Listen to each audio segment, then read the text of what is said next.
¡No vamos a morir! Volante. Espera que no destrabo. Espera, ¿no está de este lado?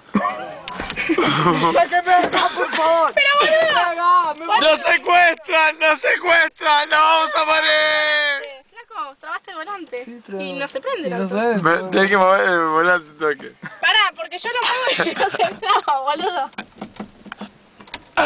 ¡La peticita! Salí, dejate. ¡Sí, Leo! ¡No vamos a morir! ¡Trabámelo, idiota, dale! ¡No, por favor!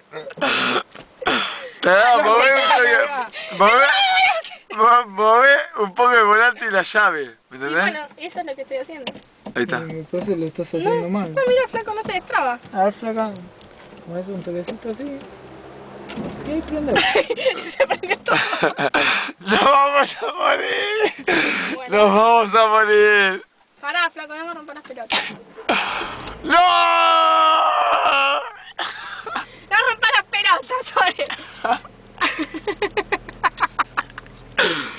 ¡Dios! ¡Sálvanos! Pues, flaco. ¡Sálvanos! ¡Sálvanos! Pará, flaco, pará. Ahí va. ¡Flaco, ayúdame, por favor! ¡Llame a la policía! Ahí está. ¡Llame a la policía! Pará, mira, te voy para Mira, atrás. te vas para atrás, flaca. Por ahí viene una. Cecilia, señora. Señora, su hija está en pedo. No, tanto que nos pelotudeamos nosotros, boludo. ¡No! ¡Guarda que viene un auto! ¡Viene un auto! ¡Uy, guarda, boludo, guarda! Ya sé, flaco, ¿qué te pensabas que soy? ¡Guarda, flaco!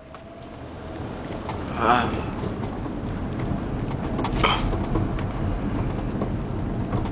Frená, boludo, frená, la puta madre. ¡Cuidado! Che,